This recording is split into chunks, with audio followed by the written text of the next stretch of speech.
नमस्कार दोस्तों, मैं हृदय मिश्रा आप सभी का स्वागत करता हूं डिकोड एग्जाम के इस प्लेटफॉर्म पे। कैसे हैं आप सभी लोग? आई होप आप सभी लोग अच्छे होंगे और अपनी पढ़ाई को बहुत ही बेहतर ढंग से कर रहे होंगे। देखिए, जैसा कि आप सभी लोगों को पता होगा कि जो हम लोग अभी यूपी पीसीएस के बारे में कुछ चीजें देख रहे हैं, और यूपी पीसीएस में जो 6 पेपर आपके सामान्य अध्ययन के हैं, उस सामान्य अध्ययन के जो 6 पेपर में से मैंने आप लोगों को पेपर सेकंड की स्ट्रैटेजी बताई थी, और साथ ही साथ में उसकी बुक लिस्ट हमने आपको बताई थी कि कौन कौन सी बुक लिस्ट हैं आपके पेपर सेकंड के लिए।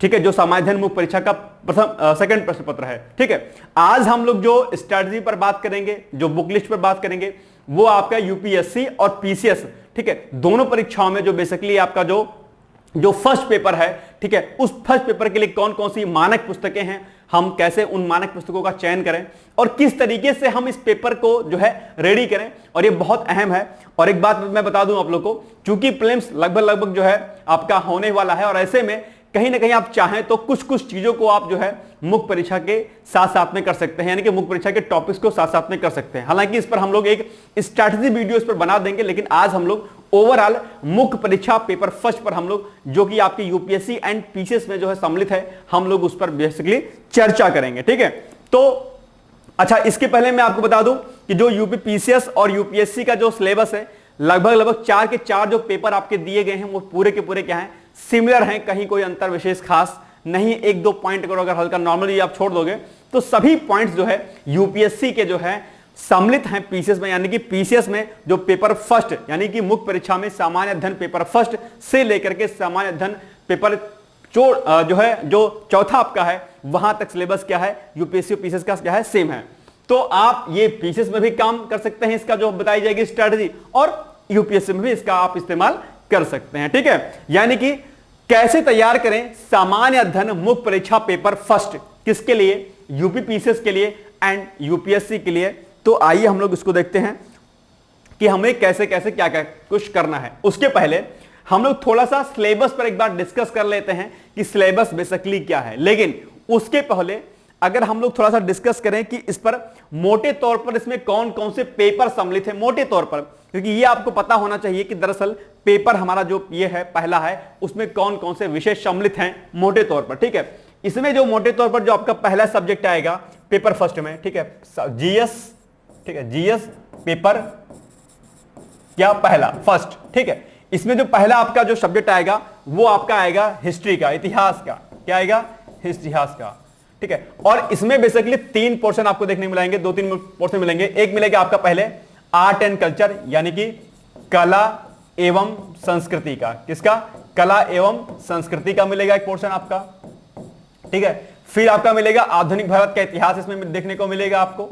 ठीक है, आधुनिक भारत का इतिहास। ठीक है, ध्यान से इसको थोड़ा सा समझिएगा आप लोग, आधुनिक भारत का इतिहास। इसके अलावा फिर मिल जाएगा आपको क्या? आजादी के बाद भारत, आजादी के बाद भारत। ठीक है, इसके अलावा फिर मिल जाएगा आपको इसमें विश्व का इतिहास। क्या मिल जाएगा? विश्व का इतिहास।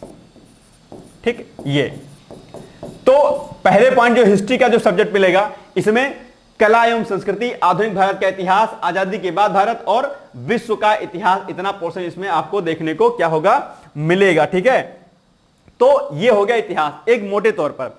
दूसरा जो इसमें सेक्शन जो आता है आपका मोटे तौर पर, वो आता है आपका भारतीय समाज का। क्या आता है? भारतीय समाज का। ठीक है, किसका? भारतीय समाज का आएगा। ठीक है, भारतीय समाज। और तीसरा जो इसमें बड़ा सेक्शन है वो आएगा आपका किसका? भूगोल का। किसका आएगा? भूगोल का। तो ये मोटे तौर पर 3 सब्जेक्ट जो है इसमें आपको देखने को मिलेंगे। पहला मिलेगा आपको इतिहास यानी कि हिस्ट्री, फिर भारतीय समाज यानी कि इंडियन सोसाइटी, और भूगोल यानी कि जियोग्राफी। इन्हीं 3 जो है सेक्शन में पूरा का पूरा सिलेबस आपका डिवाइड है। तो आइए पहले हम लोग एक बार सिलेबस को देख लेते हैं, और उसके बाद हम लोग एक एक पॉइंट्स पर चर्चा करेंगे कि किस तरीके से आपको इस सिलेबस को प्रिपेयर करना है, या कौन कौन से ऐसे महत्वपूर्ण टॉपिक हैं जो आपकी परीक्षा के दृष्टिकोण से महत्वपूर्ण होते हैं, जहां पर आपको पकड़ जबरदस्त तरीके से बनानी है, और कौन कौन से ऐसे सेक्शन हैं जो आपके प्री प्लस मेंस में कॉमन है। तो पहले हम पेपर फर्स्ट में ये देख लेते हैं एक बार कि कौन से ऐसे पोर्शन है जो आपके प्री प्लस मेंस दोनों में आते हैं। तो अगर आप थोड़ा सा इस पर गौर करेंगे पेपर फर्स्ट पे, तो जो आर्ट एंड कल्चर है, क्या जो आपका आर्ट एंड कल्चर है, ठीक है, आर्ट एंड कल्चर, देखो पहला पॉइंट जो आपका प्री एंड प्लस मेंस दोनों में कॉमन है, यानी कि इसकी स्टडी अगर आपको बनानी रहेगी तो कैसे बनाएंगे, तो आर्ट एंड कल्चर, ठीक है, आर्ट एंड कल्चर ये प्री में भी है पढ़ना रहता है, आपको मेंस में भी पढ़ना रहता है। इसका मतलब ये हुआ कि अगर आपने मुख्य परीक्षा में जो है समाज अध्ययन के पेपर प्रथम में अगर आपने आर्ट एंड कल्चर को रेडी कर लिया है, तो आर्ट एंड कल्चर का सेक्शन जो आपके प्रीलिम्स एग्जामिनेशन में पूछा जाता है वो आपका क्या हो जाएगा, रेडी हो जाएगा। तो वहीं दूसरी ओर अगर हम बात करते हैं मॉडर्न हिस्ट्री, ठीक है, मॉडर्न हिस्ट्री, ठीक है, ये मॉडर्न हिस्ट्री यानी कि आधुनिक भारत का इतिहास, ये सेक्शन भी आपका जो है दरअसल प्री और प्लस मेंस में कॉमन है, ठीक है। अब जो केवल और केवल मेंस में है वो क्या आ जाएगा इतिहास में, वो आ जाएगा आपका क्या, जो पोस्ट इंडिपेंडेंस है यानी कि आजादी के बाद का जो भारत है, वहां से प्रश्न प्री में आते हैं एक का दुक्का, लेकिन मोटे तौर पर नहीं पूछा जाता है, तो आप उसको रख सकते हैं केवल मेंस में, ओनली मेंस। ये क्या रहेगा जो ओनली मेंस में रहेगा, ये रहेगा आपका आजादी के बाद भारत, ठीक है, इसको आप नोट कर सकते हैं, आजादी के बाद भारत, ठीक, ये पोर्शन आपका केवल मेंस में पढ़ना है। इसके अलावा इतिहास में जो दूसरा सेक्शन बचेगा विश्व का इतिहास, इसे भी आपको केवल और केवल मेंस में पढ़ना है, प्री में क्वेश्चन यहां से नहीं आते हैं। विश्व का इतिहास, विश्व का इतिहास, ठीक, विश्व का इतिहास हो गया आपका, ठीक है।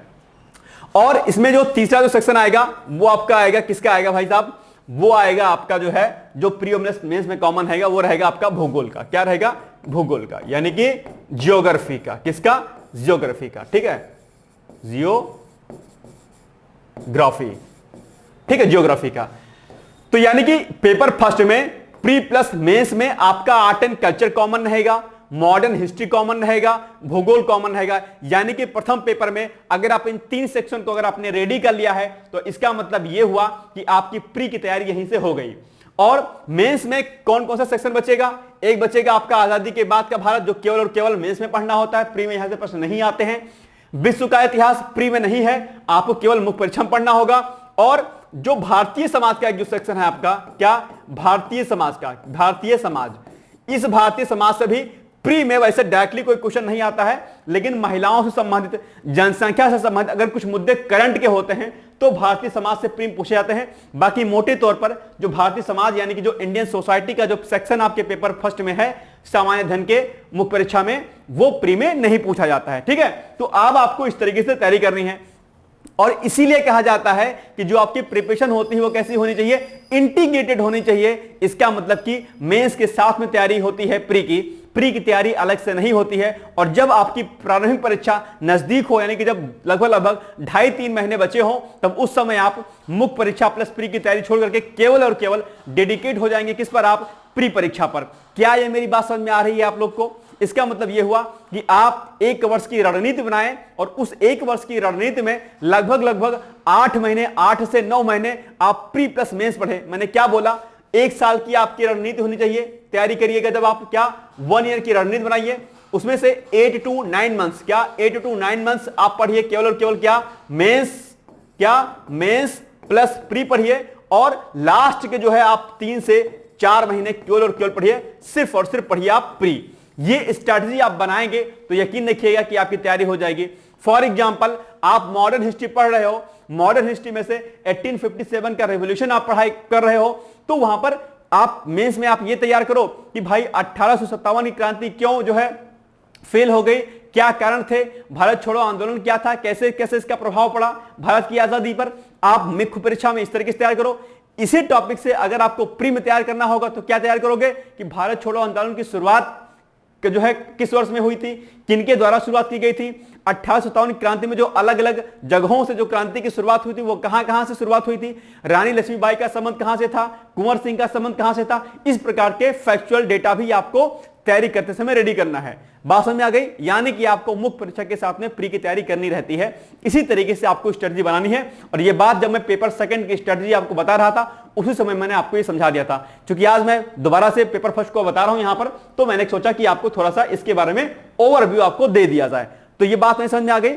अब हम थोड़ा सा पहले क्या करते हैं, सिलेबस पर एक बार डिस्कस कर लेते हैं कि सिलेबस में कौन कौन से पॉइंट्स आपके दिए गए हैं। ठीक है, सबसे पहला पॉइंट आप देखिएगा सिलेबस में, ये पूरा सिलेबस हमने हूबहू वही यहां पर नोट डाउन करवा दिया है जो आपके सिलेबस का हिस्सा है। ठीक है, पहला पॉइंट है भारतीय संस्कृति के इतिहास में प्राचीन काल से आधुनिक काल तक के कला, रूप, साहित्य एवं वास्तुकला के महत्वपूर्ण पहलू शामिल होंगे। देखो सबसे पहले तो एक बात आपको विशेष तौर पर ध्यान देनी है, वो ये कि आप जो है आपको क्या काम करना है, आप एनसीईआरटी को जरूर पढ़ लीजिएगा, ठीक है। चाहे वो एंशिएंट हिस्ट्री की बात हो, आर्ट एंड कल्चर की बात हो, किसी की बात हो, आपको कम से कम 11th और 12th क्लास की एनसीईआरटी हर हाल में पढ़ लेनी है। और दो विषयों के लिए एनसीईआरटी आपको जरूर पढ़नी है, एक आपको पढ़नी है भूगोल विषय के लिए और दूसरा आपको पढ़नी है इतिहास विषय के लिए। दो विषयों की एनसीईआरटी आपके लिए बहुत ही नेसेसरी है। बाकी किसी विषय की अगर आप नहीं भी पढ़ेंगे तो काम आपका चल जाएगा, कोई रॉकेट साइंस नहीं है, लेकिन दो विषयों की एनसीईआरटी आपके लिए बहुत जरूरी है। बाकी सभी विषयों की एनसीईआरटी अगर आप पढ़ लेते हैं, निश्चित तौर पर जो है आपके पास शब्दों का कुछ भंडार हो जाएगा और कहीं ना कहीं आपके शब्द जो हैं अच्छे हो जाएंगे, जो कि आप कॉमन वर्ड्स यूज करते हैं, राइट। चलिए, तो ये क्या है, ये है आर्ट एंड कल्चर का हिस्सा, यानी कि पॉइंट नंबर 1 जो आपके सिलेबस का दिया गया है, ये हिस्सा किसका है, ये हिस्सा है आपका आर्ट एंड कल्चर का। और ये आर्ट एंड कल्चर आपके प्री में भी पूछा जाता है और मेंस में भी पूछा जाता है, यानी कि मेंस में अगर पढ़ेंगे तो अच्छे से आपका प्रिपेयर हो जाएगा। बुक लिस्ट वगैरह कौन कौन सी इसमें हम देखेंगे, ये हम बाद में चर्चा करेंगे। अभी हम सिलेबस पर चर्चा कर रहे हैं और कैसे प्रिपेयर करें इस पर हम चर्चा करें कि कौन कौन से टॉपिक्स आपके लिए इंपॉर्टेंट होते हैं, ठीक है। तो वैसे तो जब आप एंशिएंट हिस्ट्री पढ़ते होंगे तो कहीं ना कहीं जो कला और संस्कृति, वास्तुकला, साहित्य है, ये सब रेडी हो जाता है, लेकिन इसके लिए आप चाहें तो अलग से बुक्स आती हैं, आप वहां से इनको पढ़ करके रेडी कर सकते हैं। कौन सी पुस्तक इसमें पढ़नी होती है, बुक कौन सी ले हम आर्ट एंड कल्चर की, इस पर हम लोग चर्चा भी आगे कर लेंगे, ठीक है। तो ये प्री प्लस मेंस का पोर्शन है। दूसरा जो आपका पॉइंट नंबर 2 है, यानी कि पॉइंट नंबर 2 और पॉइंट नंबर जो 3 है, ये आपका क्या है, ये है आपका बेसिकली मॉडर्न हिस्ट्री का, क्या है, ये है आपका मॉडर्न हिस्ट्री का पोर्शन। और आपको पता होगा कि मॉडर्न हिस्ट्री जो है वो प्री में भी आती है, मेंस में भी आती है, यानी कि अगर आपने मुख्य परीक्षा में मॉडर्न हिस्ट्री को, आधुनिक भारत के इतिहास को अगर आपने अच्छे से रेडी कर लिया तो दोनों जगह पर आपका काम हो जाएगा। अब देखो कहां कहां से इसमें क्या पढ़ना है, तो आधुनिक भारत का इतिहास 1757 ईस्वी से लेकर के 1947 तक, यानी कि 1757 टू 1947 तक के इतिहास को आपको अच्छे से पढ़ना है। इसमें क्या क्या पढ़ना है, जो महत्वपूर्ण घटनाएं हुई, देखो सारी चीजें आपके सिलेबस में डिट्टो लिखी हुई हैं, तो आपको क्या काम करना है, हर एक बिंदु पर अपनी नजर बनानी है कि कौन कौन से बिंदु आपके सिलेबस में दिए हैं, उसी के अकॉर्डिंग अपनी स्ट्रैटेजी को आपको बनाना है, ठीक है। तो महत्वपूर्ण घटनाएं, एक बात व्यक्तित्व, यानी कि जो भी व्यक्तित्व हैं, और समस्याएं एवं व्यक्तित्व एवं समस्याएं इत्यादि, यानी कि जो भी घटनाक्रम रहे हैं इनके बीच में 1757 टू 1947 के बीच में महत्वपूर्ण घटनाएं, व्यक्तित्व और इसके अलावा समस्याएं जो भी रही हैं इत्यादि, यानी कि इसके अलावा भी जो कुछ है वो सब कुछ आपको इसमें पढ़ना है। इसके अलावा स्वतंत्रता संग्राम, आपने सुना होगा स्वतंत्रता संग्राम के बारे में, तो जब स्वतंत्रता संग्राम छिड़ता है उसके विभिन्न चरण कौन कौन से, उसके विभिन्न स्टेप रहे हैं और देश के विभिन्न भागों से इसमें अपना योगदान देने वाले महत्वपूर्ण व्यक्ति, उनका योगदान, यानी कि जो भी लोग स्वतंत्रता में जो है पार्टिसिपेट किए थे, चाहे वो सुभाष चंद्र बोस हो, चाहे सरदार वल्लभ भाई पटेल हो, चाहे भगत सिंह हो, चाहे गोपाल कृष्ण गोखले हो, जो भी लोगों ने, जिन भी लोगों ने स्वतंत्रता संग्राम में अपना पार्टिसिपेशन किया था, उनके बारे में डिटेल्स जानकारी आपको रखनी है। चाहे उनकी पत्र पत्रिकाओं के बारे में पढ़ना हो आपको, चाहे उनके जो है क्या कहते हैं जो उन्होंने आंदोलन चलाए हो, या उनकी पृष्ठभूमि जो भी रही हो, सभी चीजों के बारे में आपको डिटेल्स में उनको पढ़ना रहता है, राइट। समझ में आ गई बातें। इसके अलावा तो ये जो 2nd और 3rd नंबर जो है ये है मॉडर्न हिस्ट्री का, पॉइंट नंबर 1 जो है आर्ट एंड कल्चर का है, ठीक है। अब इसको लिखते जाओ ताकि कंफ्यूजन आपको ना हो कहीं से, आर्ट एंड कल्चर का हो गया। इसके अलावा जो 4था नंबर पॉइंट आता है वो क्या है, स्वतंत्रता के पश्चात, यानी कि 1947 में भारत देश को स्वतंत्रता मिल गई, उसके बाद भी इतिहास कुछ रहेगा, ठीक है, आप लोग को पता होगा। तो स्वतंत्रता के पश्चात देश के अंदर एकीकरण, क्योंकि 1947 के बाद भी कई सारी ऐसी रियासतें थी जो भारत में सम्मिलित नहीं थी, उनको बाद में सम्मिलित कराया गया, तो उन्हीं के इतिहास के बारे में कुछ चीजें हैं, उन्हीं को आपको पढ़ना रहेगा। यानी कि स्वतंत्रता के पश्चात देश के अंदर एकीकरण और पुनर्गठन, यानी कि 1965 ईस्वी तक, 1965 तक जो इतिहास चला है 1947 से लेकर के 1965 तक, उनको आपको पढ़ना है। इसको हम बोलते हैं पोस्ट इंडिपेंडेंस, यानी कि आजादी के बाद भारत। क्या बोलते हैं इसको हम? आजादी के बाद भारत बोलते हैं। तो एक सेक्शन ये है आपका आजादी के बाद भारत, हम इसको बोलते हैं, एक अलग सब्जेक्ट के रूप में हम इसको पढ़ते हैं, आजादी के बाद भारत। जब आप कोई कोचिंग वगैरह करोगे तो उसको अलग से पढ़ाया जाएगा, आजादी के बाद भारत, एक सेक्शन तो ये हो गया आपका। इसके अलावा फिर 5वां नंबर सेक्शन देखो आता है, ये बहुत इंपॉर्टेंट तो ये नहीं है, चौथा नंबर भी बहुत इंपॉर्टेंट नहीं है, लेकिन और पांचवा नंबर भी बहुत इंपॉर्टेंट आपके लिए नहीं है। पांचवा नंबर जो पॉइंट आपका है वो किसका है? वो है आपका विश्व का इतिहास। किसका है? विश्व का इतिहास। विश्व का इतिहास। और यहां पर प्रश्न जो है, अगर आपने यूपीएससी के प्रीवियस ईयर क्वेश्चन पेपर को लगा लिया और बाकी चीजों को अगर आपने कर लिया अच्छे तरीके से, तो आप विश्व के इतिहास वाले सेक्शन को कर ले जाओगे। ठीक उसी प्रकार से जो आजादी के बाद भारत है, यानी कि स्वतंत्रता के पश्चात जो देश के अंदर एकीकरण और पुनर्गठन है, इस पोर्शन को अगर आप देखेंगे तो इसमें से अगर आपने पीवाईक्यूज को लगा लिया है, यूपीएससी के पुराने प्रश्न पत्रों को अगर आपने सॉल्व कर लिया है, तो लगभग आपके प्रश्न हो जाएंगे। ठीक है, पांचवा नंबर और चौथा नंबर टॉपिक छोटे छोटे टॉपिक है, बहुत दिमाग यहां पर नहीं लगाना है। अभी मैं बुक लिस्ट बता दूंगा, उसको आप लोग कर लीजिएगा। तो पांचवें नंबर टॉपिक में क्या है? टॉपिक विश्व के इतिहास में 18वीं सदी से 20वीं सदी के मध्य तक की घटनाएं, जैसे कि फ्रांसीसी क्रांति। अब फ्रांसीसी क्रांति को आपको पता होना चाहिए। फ्रांसीसी क्रांति 1789, औद्योगिक क्रांति, विश्व युद्ध, राष्ट्रीय सीमाओं का पुनः सीमांकन, उपनिवेशवाद क्या होता है, उपनिवेशवाद की समाप्ति, राजनीतिक दर्शन शास्त्र। जैसे अब देखो टर्मिनोलॉजी कुछ इस्तेमाल हो रही है, कौन कौन सी? जैसे कि इस्तेमाल हो रही है आपकी साम्यवाद। देखो अब साम्यवाद पर सीधे प्रश्न बनता है आपके, ठीक है। तो साम्यवाद क्या होता है मालूम होना है, पूंजीवाद क्या है, समाजवाद, नाजीवाद, फांसीवाद इत्यादि के रूप और समाज पर उनके प्रभाव इत्यादि शामिल होंगे।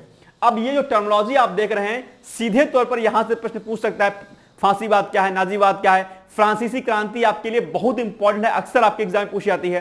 तो अगर आप देखो 1 से 2 प्रश्न आते हैं, कई बार नहीं भी आते हैं, ठीक है, यूपीएससी में तो बहुत रेयरली पूछता है। तो ऐसे में विश्व के इतिहास को अगर आपने 10-12 दिन भी दे दिया किताब से पढ़ करके, तो आपका ये सेक्शन रेडी हो जाएगा। यानी कि ऊपर का जो सेक्शन आर्ट एंड कल्चर और आधुनिक भारत, यानी कि 3 नंबर टॉपिक है, ये बड़े पोर्शन है, जबकि चौथा नंबर टॉपिक और पांचवा नंबर टॉपिक छोटा टॉपिक है। लेकिन यहां से प्रश्न चूंकि कम भी आते हैं और छोटा भी है, लेकिन एक भी प्रश्न आता है तो भी आप इसको चाहें तो आराम से जो है 10-12 दिन में इसको कंप्लीट कर सकते हैं, राइट। इसके अलावा फिर 6 नंबर टॉपिक है आपका।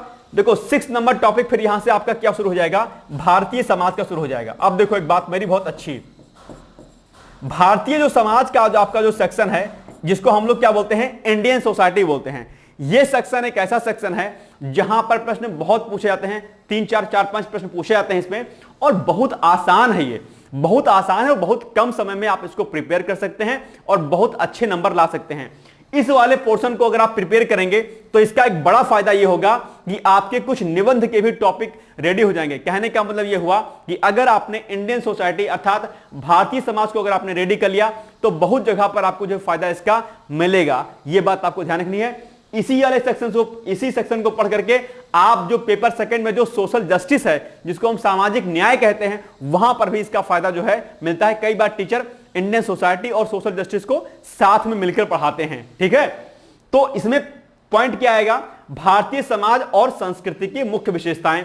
तो अगर आपने एनसीईआरटी को अच्छे से पढ़ा होगा तो आप इस वाले सेक्शन को आराम से कर सकते हैं कि भारतीय समाज की क्या कुछ प्रमुख विशेषताएं रही हैं, जिनका सोशियोलॉजी रहा होगा बीए में, ग्रेजुएशन में या फिर पीजी में, उनके लिए ये सेक्शन क्या रहेगा, आसान रहेगा, ठीक है। तो भारतीय समाज और संस्कृति की मुख्य विशेषताएं, भारत के संदर्भ में आपको पढ़ना है। इसके अलावा महिला में क्या है, समाज और महिला संगठनों की भूमिका, ठीक है, जनसंख्या तथा संबद्ध समस्याएं, गरीबी और विकासात्मक विषय, शहरीकरण, उनकी समस्याएं और समाधान। जो ये पॉइंट यहां पर दिए गए हैं, यूपी पीसीएस में सीधे हूबहू पॉइंट पर प्रश्न आपके सिलेबस के पॉइंट पे पूछ लेगा। शहरीकरण क्या है, उनकी समस्याएं और समाधान बताइए। सीधे यही सिलेबस का पॉइंट आपके एग्जाम पूछता है पीसीएस। सोचो इतना स्ट्रेट है पीसीएस।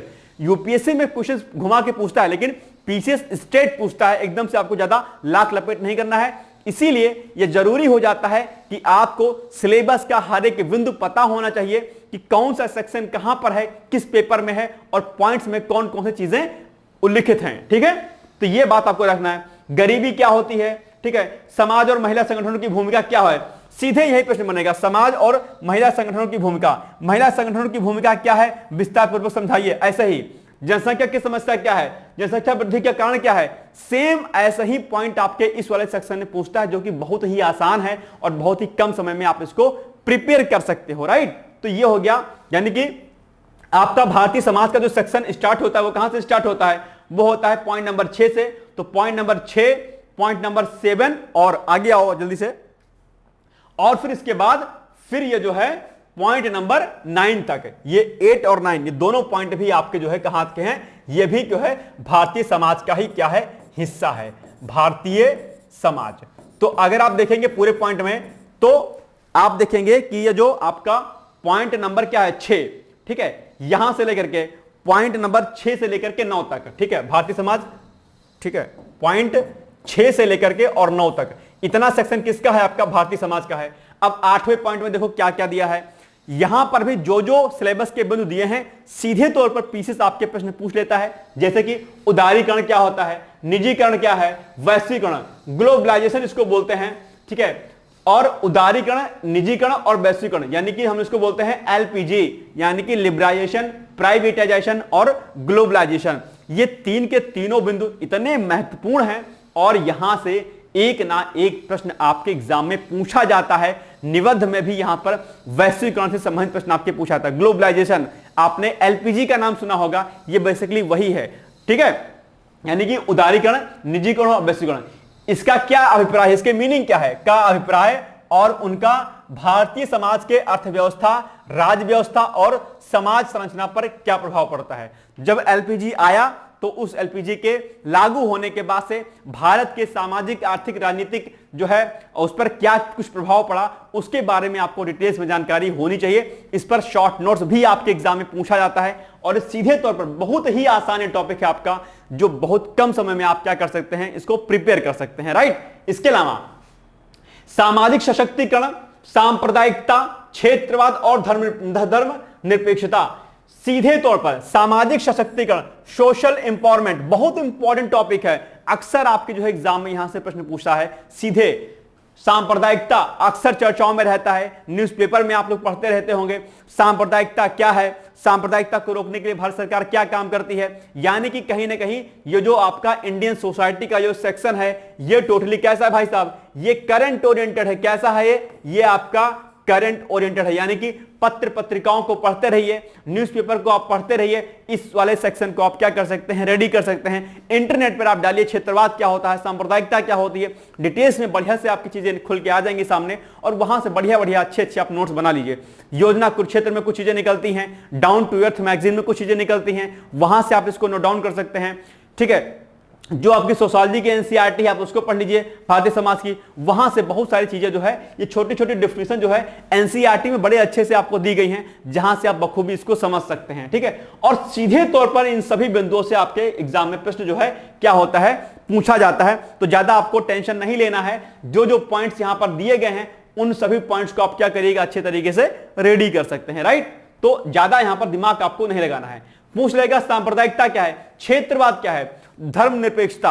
अब अक्सर आप लोगों ने धर्म संबंधित विवादों को देखा होगा, चाहे वो पॉलिटिक्स की बात हो या कहीं अन्य की बात हो। धर्मनिरपेक्षता क्या है, क्योंकि धर्मनिरपेक्षता पर अक्सर क्या होता है, वाद विवाद यानी कि डिबेट छिड़ती रहती है। तो धर्मनिरपेक्षता क्या है, भारत पर इसका प्रभाव क्या पड़ता है, आदि आदि प्रश्न आपके एग्जाम में जो है पूछे जा सकते हैं सीधे पॉइंट पर।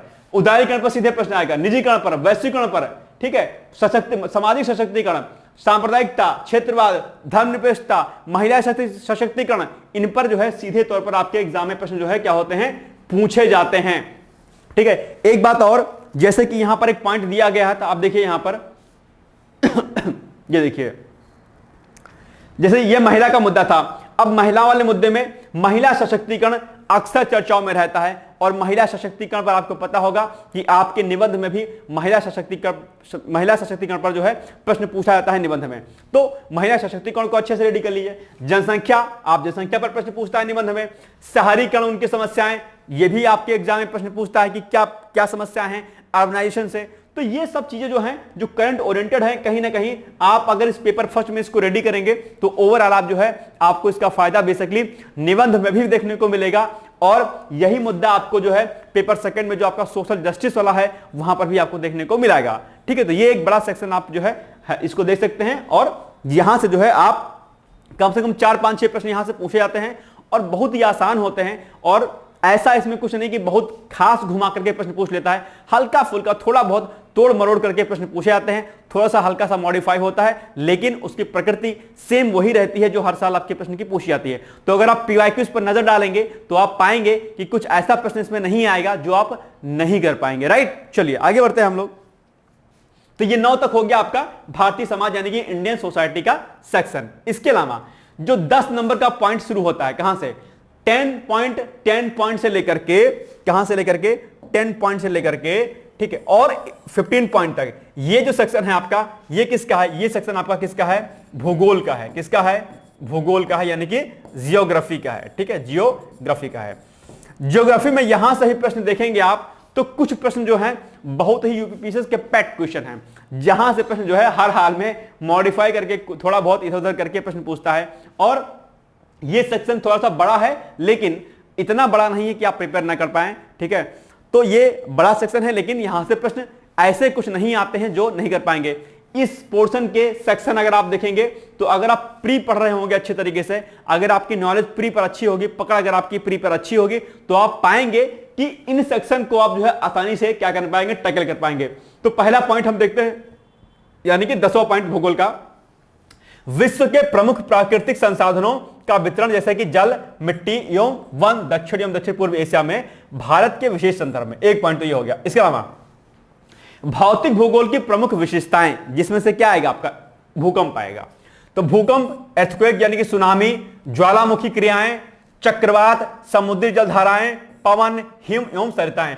अब देखो, भूकंप, सुनामी, ज्वालामुखी, चक्रवात, ये ऐसे पोर्शन हैं जहां से हर साल प्रश्न आपके एग्जाम में पूछा जाता है। और क्या इन टॉपिक को आप बखूबी जो है आप अपने प्री में जब पढ़ते होंगे तो कल अगर इस भूकंप वाले सेक्शन पर अगर कोई कहे कि आपसे जो, क्योंकि जो मेंस परीक्षा होती है आपकी, मुख्य परीक्षा में आपके 10-10 प्रश्न आते हैं 2 खंडों में, खंड ए और खंड बी।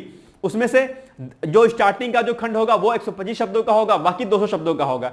तो जो 125 शब्दों के जो आपके प्रश्न आते हैं आपके एग्जाम में, वो आप प्री पढ़ते समय आप उसको प्रिपेयर कर सकते हैं। जैसे अभी आपका प्रीलिम्स नहीं हो रहा है, तो ऐसे में आप क्या काम कर सकते हैं, कम से कम 10 प्रश्न जो 125 शब्दों वाले होते हैं आप उनको आसानी से रेडी कर सकते हैं। तो अगर अभी मैं आपसे कहूं फॉर एग्जांपल कि अभी तक आपने मुख्य परीक्षा का कुछ भी कंटेंट नहीं पढ़ा है, तो अगर मैं आपसे कहूं कि 125 शब्दों में आप भूकंप के बारे में लिख दीजिए, क्या नहीं लिख पाएंगे आप?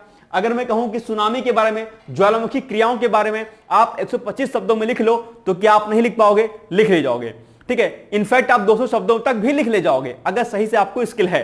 तो ओवरऑल कहने का मतलब यह है कि इस पोर्शन में आप चाहें तो काफी कुछ जो है आप प्रीलिम्स करते समय आप रेडी कर सकते हैं। ठीक वही बात आप इतिहास विषय में भी कर सकते हैं। यहां पर भी कोई आपको बहुत समस्या देखने को नहीं मिलेगी। इतिहास वाले विषय में भी बहुत सारे टॉपिक्स ऐसे हैं जब आप प्री पढ़ते हैं तो वो कहीं ना कहीं मुख्य परीक्षा के लिए ऑलरेडी वो रेडी हो जाता है, ठीक है। तो कहीं ना कहीं आप मुख्य परीक्षा पढ़ेंगे तो प्री का रेडी होगा, प्री पढ़ेंगे तो मुख्य परीक्षा रेडी होगा। लेकिन आपको तैयारी कैसे करनी है? तैयारी आपको करनी है मुख्य परीक्षा प्लस प्री परीक्षा एक साथ में, ठीक है। बात समझ में आ गई? चलो, तो अच्छा, और ये टॉपिक बहुत पेट है, यहां से प्रश्न हर हाल में चक्रवात पर कभी पूछ लेगा, चक्रवात क्या होते हैं, उष्णकटिबंधीय चक्रवात क्या होते हैं, चक्रवात के कितने प्रकार होते हैं, चक्रवात से क्या नुकसान होता है, चक्रवात को कैसे कंट्रोल किया जाए, इस सुनामी क्या होती है, सुनामी इसका क्या व्यापक असर पड़ता है, सुनामी कैसे आती है। तो ये सारी चीजें जो है आप कहीं ना कहीं आप देखेंगे कि बार बार रिपीटेड होकर के क्वेश्चन आपके पूछ रहे हैं। बहुत कठिन सेक्शन ये ज्योग्राफी का नहीं है। सेक्शन बड़ा है, पढ़ना ज्यादा पड़ेगा, लेकिन प्रश्न जो है घुमा फिरा करके इन्हीं सारे बिंदुओं से देखने को आपको मिलेंगे। इसके अलावा भारत के क्या है, भारत के प्रमुख संसाधन, सामुद्रिक संसाधन एवं उनकी संभाव्यता, कि भाई जो आपके समुद्री जो संसाधन होते हैं उनकी क्या उपयोगिता होती है, यह प्रश्न भी अक्सर आपको एग्जाम पूछा जाता है। इसके अलावा मानव प्रवास, जो ह्यूमन माइग्रेशन होता है, ठीक है, उसमें विश्व शरणार्थी की समस्या, अक्सर ये टॉपिक आप लोग न्यूज में देखते होंगे, ठीक है, अक्सर ये जो है चर्चाओं में रहता है ये पॉइंट, ठीक है, मानव प्रवास वाला, और ये करंट का टॉपिक है और हर हाल में पूछता है।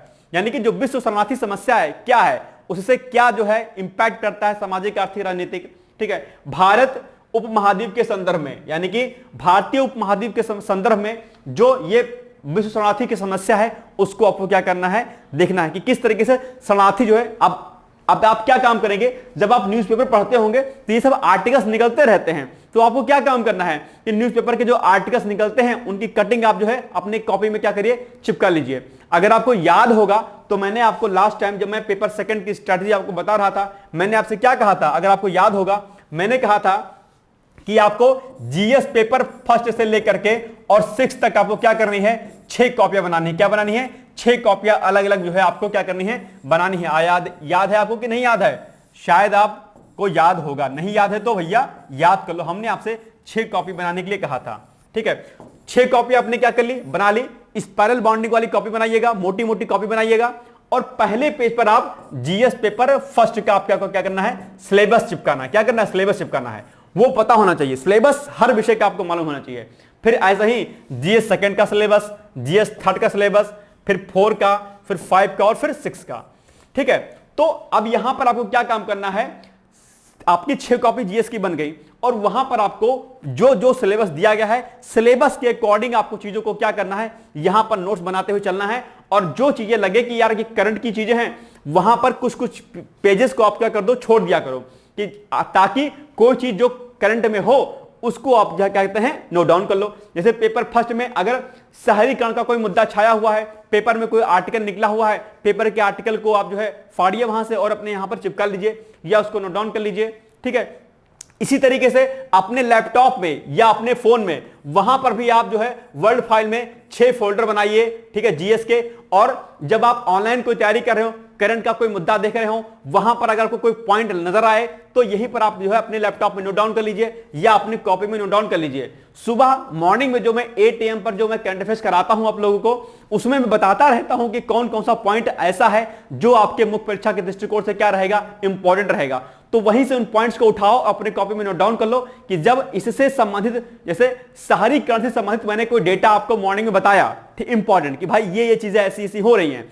आर्टिफिशियल इंटेलिजेंस का कोई एग्जांपल मैंने आपको बताया हाल फिलहाल में, उसी बिंदु को उठाइए और अपने जो भी पेपर जहां पर साइंस एंड टेक में जो है आर्टिफिशियल इंटेलिजेंस आता है, तो पेपर थर्ड में आप जाइए और जहां पर आपने साइंस एंड टेक का नोट्स बनाया हो, वहीं पर एआई के संबंधित एग्जांपल को आप नोट डाउन कर लीजिए। कोई नया अमेंडमेंट होता है, पेपर सेकंड में आप नोट डाउन कर लीजिए। गवर्नेंस से कोई संबंधित मुद्दा होता है, आप पेपर सेकंड में नोट डाउन कर लीजिए। आईआर का कोई टॉपिक होता है, आप वहां नोट डाउन कर लीजिए। जैसे अभी मालदीव के बारे में हमने आपको बताया अच्छे तरीके से, तो उसको आप नोट डाउन कर लीजिए। कहने का मतलब यह है कि जैसे जैसे आप करंट की चीजों को पढ़ते रहते हैं, अपने कॉपी में वहां पर आप बीच बीच में उनको क्या करिए, नोट डाउन करते हुए चलिए करिए, ठीक है, याद रखिएगा। इसके अलावा मैंने आज सुबह जब मैं करंट अफेयर्स करा रहा था, तो मैं आपको एक बात बता रहा था, और वो ये कि जब भी आप कोई चीज लिखें, क्या, जब भी आप कोई चीज लिखते हैं, ठीक है, तो कोशिश करिए कि आपने कोई बात यहां पर लिखी है, तो कोशिश करिए कि उसका रेफरेंस जरूर दीजिए आप, ठीक है, कि भाई ये जो बात हमने कही है, इसका डेटा हमने इस जगह से लिया है, इस रिपोर्ट के अनुसार ये बात हमने बोली है। जब आप अपने मुख्य परीक्षा की कॉपी में इस तरीके से लिखेंगे, रेफरेंस देकर के लिखेंगे, अपनी बात को प्रूफ कर करके लिखेंगे, एग्जामिनर बहुत खुश होगा, क्योंकि एक स्टूडेंट होगा जो सीधे तौर पर डेफिनेशन लिख देगा कि ये डेटा है, लेकिन उस डेटा के रिपोर्ट अगर आप लिखेंगे इस रिपोर्ट के आधार पर, इस सर्वे के आधार पर, तो आपका उत्तर कहीं बेहतर होगा और आपको नंबर कैसे मिलेंगे, भरपूर मिलेंगे। तो कहने का मतलब यह हुआ कि जो आप नोट्स बनाओगे, वहां पर आप जो है नोट्स बनाते समय बीच बीच में करंट के लिए आप पेजेस को छोड़ दिया करिएगा, वहीं पर आर्टिकल्स के जो है इंपॉर्टेंट चीजों को आप वहां पर नोट डाउन कर सकते हैं, पेपर कटिंग वहां पर आप लगा सकते हैं, ठीक है। तो ये विश्व की शरणार्थी समस्या भारत उपमहाद्वीप के संदर्भ में आपको पढ़ना रहेगा, ठीक है। सॉरी, इसके अलावा सीमांत तथा सीमाएं, भारत उपमहाद्वीप के संदर्भ में यह भी फैक्ट आपसे पूछता है कई बार, आपके एग्जाम में जो है प्रश्न बनता है, जनसंख्या एवं अधिवास, प्रकार एवं प्रतिरूप, नगरीकरण। देखो यहां भी नगरीकरण आ गया, स्मार्ट नगर, स्मार्ट सिटी। आपको याद होगा कि स्मार्ट सिटी पर जो है एग्जाम में कई बार प्रश्न पूछा गया है आपके। स्मार्ट सिटी मिशन आप लोग को पता भी होगा कि स्मार्ट सिटी मिशन भारत सरकार जो है चला रही है।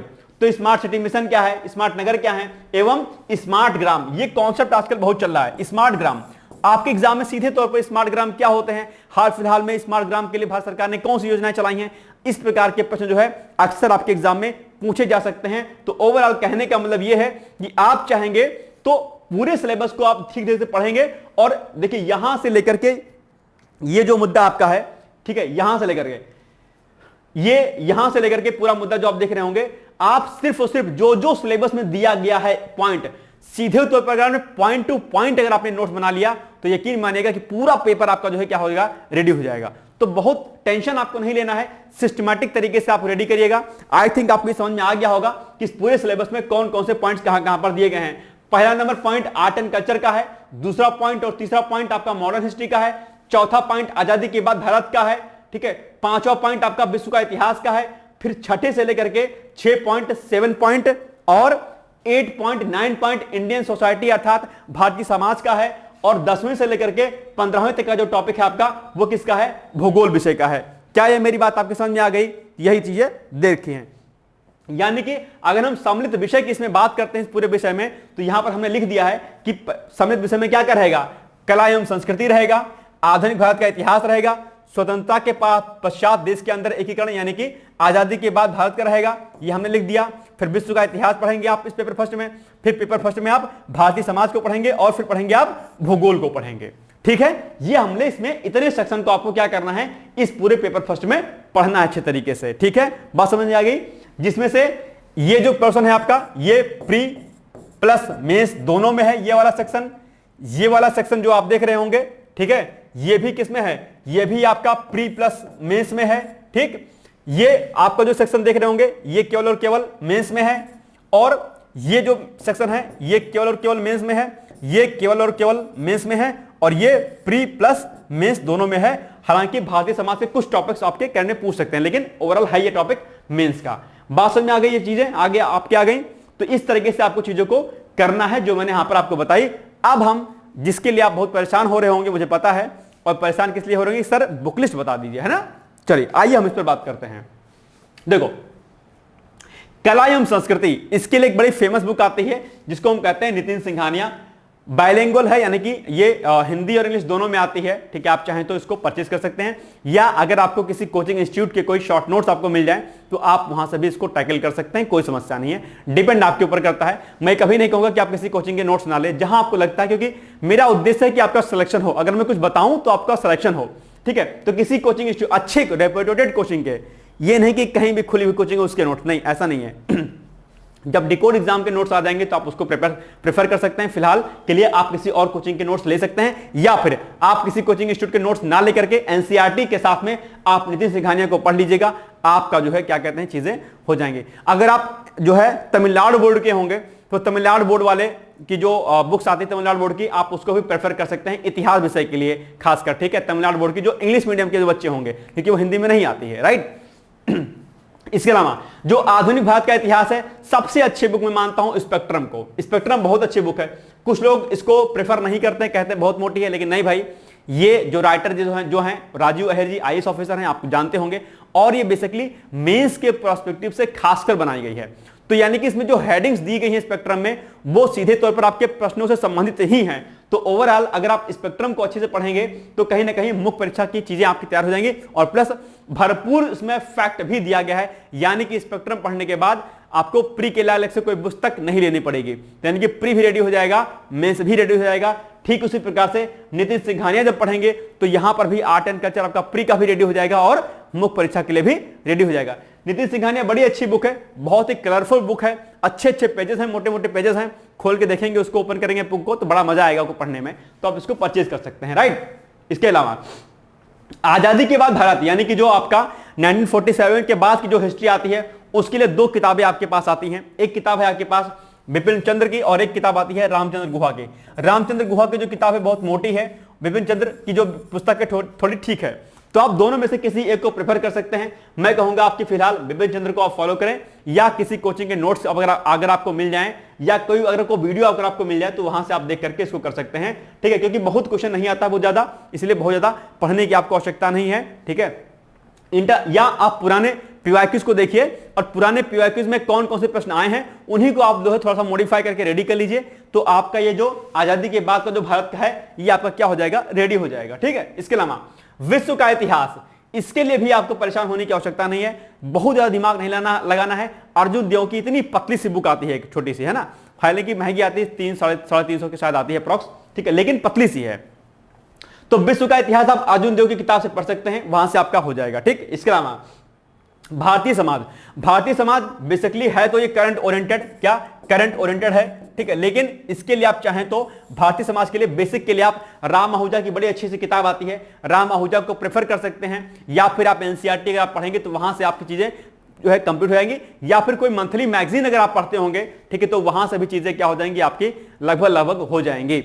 और पीवाईक्यूज को लगा लीजिएगा तो सारे टॉपिक्स आपके भारतीय समाज के हो जाएंगे, यानी कि चाहें तो आप राम आहूजा को पढ़ लीजिएगा, या फिर एनसीईआरटी के साथ में आप करंट ओरिएंटेड करंट की जो मैगजीन पढ़ते होंगे, या जो मैं डेली मॉर्निंग में जो करंट अफेयर्स कराता हूं उसको आप करते रहिएगा। लगभग चीजें आपकी यहां से क्या हो जाएंगी, कवरअप हो जाएंगी, बहुत समस्या आपको यहां पर नहीं आने वाली है। इसके अलावा भूगोल की अगर बात करते हैं, ठीक है, तो भूगोल के लिए महेश अग्रवाल की पुस्तक आती है भूगोल एक समग्र अध्ययन के नाम से, जो प्री प्लस मेंस के पॉइंट ऑफ व्यू से आती है, आप उसको प्रेफर कर सकते हैं। या फिर अगर आपको डिटेल्स में बहुत अच्छे से पढ़ना है तो माजिद हुसैन सर की बुक आती है, आप उसको प्रेफर कर सकते हैं। खुल्लर की एक किताब आती है, उसको आप ले सकते हैं, ठीक है। और इंग्लिश मीडियम वाले चाहें तो जीसी लियोन को जो बुक आती है, जीसी लियोन वाली, आप इंग्लिश मीडियम वाले उनको भी ले सकते हैं, ठीक है। तो भूगोल में इतना ही है, बाकी ऑक्सफोर्ड का मैप भी साथ में रखिएगा तो चीजें आपके क्या होंगी, समझ में ज्यादा आएंगी। बाकी इंडिया का मैप और वर्ल्ड का मैप भी साथ में यहां पर रखिएगा तो चीजें क्लेरिफाई रहेंगी। तो ये पुस्तकें हैं इसमें। बाकी इस सेक्शन के लिए आप कोशिश करिएगा, जो पॉइंट नंबर 5 है, इसके लिए आप करंट के टच में खूब रहिएगा। जितना करंट के टच में रहेंगे उतना जो है आपके लिए क्या रहेगा, हितकारी रहेगा। भूगोल वाले सेक्शन के लिए भी आप करंट में टच में रहिएगा, क्योंकि जो चीजें क्या रहती हैं, चर्चाओं में रहती हैं, वैसे प्रश्न आपके एग्जाम में क्या होंगे, पूछ लिए जाएंगे। तो आप बताओ कि क्या पेपर फर्स्ट में आपको प्रिपेयर करने में कोई समस्या आएगी? नहीं आएगी। हमने आपको यहां यह भी बता दिया कि कौन कौन सा सेक्शन है जो आपके क्या कहते हैं, प्री प्लस मेंस में कॉमन है, कौन कौन सा अलग है। ये देखो हमने आपको यहां पर बता दिया कि प्री प्लस मेंस में कौन कौन सा कॉमन है। Art and culture pre plus mains में है, modern history pre plus mains में है, भूगोल प्री प्लस मेंस में है।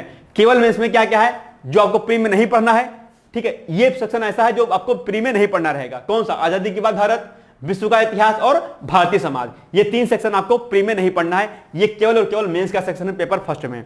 बात समझ में आ गई? तो अब मुझे नहीं लगता है कि सिलेबस में अब आपको कोई समझने में दिक्कत आएगी, क्योंकि मेन जो प्रॉब्लम आती है वो यही आती है कि हम सिलेबस को समझ नहीं पाते हैं कि बेसिकली सिलेबस में कौन कौन से पॉइंट्स दिए गए हैं, किस तरीके से दिए गए हैं। हर एक पॉइंट को हमने यहां पर सब कुछ आपको समझा दिया है, बहुत ही आसान चीजों में।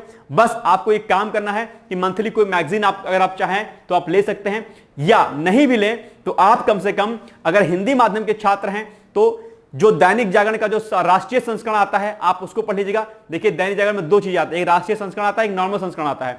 आपको राष्ट्रीय संस्करण पढ़ना है। इसके अलावा आप चाहें तो जनसत्ता का जो एडिटोरियल होता है, तो दैनिक जागरण जो राष्ट्रीय संस्करण आता है उसका एडिटोरियल हो गया, जनसत्ता का एडिटोरियल हो गया। इंग्लिश मीडियम के हैं आप तो द हिंदू का या द इंडियन एक्सप्रेस का आप जो है पढ़ सकते हैं आर्टिकल। ये कुछ चीजें हैं जिसके माध्यम से आप इन सारे बिंदुओं पर आप जो है क्या कहते हैं पकड़ अपनी बना सकते हैं, और जैसे जैसे आपके पॉइंट्स क्लियर होते जाएं वैसे वैसे आपको क्या काम करना है, मुख्य परीक्षा के लिए दरअसल आप जो है अपनी आंसर राइटिंग कर सकते हैं। ये जो बुक हमने बताई है, ठीक है, ये पत्थर की लकीर नहीं है। आप चाहें तो क्या कर सकते हैं, ये book list, in book list की जगह पर आप कोई और भी जो है किताब ले सकते हैं।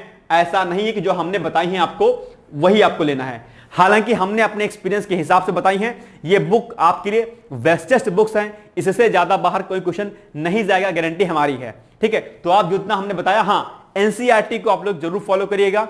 ऐसा ना रहे कि एनसीईआरटी आप स्किप कर दें। कम से कम 10th और 11th क्लास की एनसीईआरटी आप लोग जरूर पढ़ें। और भूगोल विषय के लिए 11th क्लास की 2 एनसीईआरटी, 12th की 2 एनसीईआरटी यानी कि 4 एनसीईआरटी। सेम उसी तरीके से हिस्ट्री में भी 11th की 2 और 12th की 2, 4 ही है, यानी कि ये 8 एनसीईआरटी तो आपको हर हाल में पढ़नी है। और भारतीय समाज के लिए भी आप 11th क्लास की एनसीईआरटी को पढ़ लीजिएगा, तो कहीं ना कहीं आप पाएंगे कि चीजें आपकी क्या हो गई हैं, कवरअप हो गई हैं, राइट। तो अब इसमें कोई समस्या अगर आपको होता है, ठीक है, अगर इसमें कुछ पूछना है आपको तो आप कमेंट बॉक्स में जाकर के कमेंट कर दीजिएगा, वहां पर चीजों को मैं आपको बता दूंगा, समस्या आपकी क्या हो जाएगी, शॉर्ट आउट हो जाएगी, ठीक है। तो बाकी जैसे जैसे आपके टॉपिक्स क्लियरिफाई होते जाएं। अच्छा, इसके लिए एक बात और, पीवाईक्यूज किताब तो आपने ले ली भाई साहब, ठीक है, लेकिन किताब के साथ में आपको पीवाईक्यूज जरूर रखना है। प्रीवियस ईयर पेपर पीवाईक्यूज सबसे इंपॉर्टेंट चीज है। पीवाईक्यूज आपके टेबल पर पीवाईक्यूज होना चाहिए, आपके टेबल पर आपका सिलेबस होना चाहिए, और जैसा हमने आपको नोट्स बताया है बनाने के लिए वैसा नोट्स होना चाहिए। तो पीवाईक्यूज प्लस सिलेबस और प्लस आपके पास बुक्स सारी की सारी जो है क्या होनी चाहिए, और एक जो है मैगजीन, कोई भी जो आप मैगजीन पढ़ते होंगे वो आपके पास मैगजीन। इतनी चीजें आपके पास हैं, ये आपके वेपन्स हैं। आपके हाथ में कलम, किताब, कॉपी सब होनी चाहिए। टेबल पर रखिए, सामने सिलेबस को चिपकाइए, अपनी कॉपी पर चिपकाइए। हर दिन सिलेबस को रटिए कि सिलेबस में क्या क्या पॉइंट है, उसी के अकॉर्डिंग अपनी तैयारी करिए। फिर आपको देखिए कि किस तरीके से चीजें नहीं होती हैं। नोट्स कैसे बनाएं, कैसे नहीं बनाएं, इसके लिए ऑलरेडी हमने आपको पहले बता रखा है कि नोट्स शॉर्ट फॉर्म में आपके होने चाहिए, बुलेट फॉर्म में आप नोट्स को बनाएं। ठीक है, फ्लो डायग्राम में आपको चीज जैसे 1857 के रेवोल्यूशन के जो असफलता के क्या कारण थे, अब ये नहीं कि पूरा पैराग्राफ की तरीके से नोट बनाने लगो, नहीं, उसको ऐसे लिखो 1857 के असफलता के कारण पॉइंट 1 ऐसे ऐसे करके लिख दो, उसी को डिस्क्राइब करना रहेगा आपके। यानी कि जितना शॉर्ट आप कर सकते हैं उतना शॉर्ट आप नोट्स बनाएं, क्योंकि सब कुछ आप लिख नहीं सकते हैं कॉपी में। तो पहले पढ़ें, समझें और फिर उन्हीं को छोटे छोटे शब्दों में, पॉइंट के फॉर्म में, फ्लो डायग्राम के फॉर्म में आप अपनी कॉपी में क्या करें, नोट्स के फॉर्म में उसको बना ले। नोट्स आपका क्या हो जाएगा, प्रिपेयर हो जाएगा। राइट, इसके लिए ऑलरेडी हमने आपको एक जो वीडियो बनाया हुआ है कि नोट्स कैसे बनाएं, उसको आप लोग सर्च करिएगा डिकोड एग्जाम के प्लेटफॉर्म पे, आपको वो सेक्शन आपको मिल जाएगा। ठीक है, तो ये हो गया आज का हमारा महत्वपूर्ण वीडियो। आई थिंक आपको ये सेक्शन जो है आपको अच्छा लगा होगा। अगर वीडियो मेरा पसंद आया है तो प्लीज आप लोग वीडियो को शेयर कर दीजिएगा, साथ ही साथ में लाइक कर दीजिएगा। और पेपर सेकंड की स्ट्रेटेजी ऑलरेडी मैं बता चुका हूं, वो वीडियो भी पड़ा होगा साइट पे, आप चाहें तो जो है यूट्यूब पे सर्च कर लीजिएगा, उसको भी मिल जाएगा। अब बचेगा आपका पेपर थर्ड की स्ट्रेटेजी, फोर्थ की, फिफ्थ की, सिक्स की, वो भी हम लोग एक एक करके आपको बता देंगे। जल्दी ही वो वीडियो आपको बीच में जो है आ जाएगा। ठीक है, बाकी आप लोग पढ़ाई करते रहिए, मस्त रहिए, व्यस्त रहिए। Thank you so much, bye bye, take care, all the best.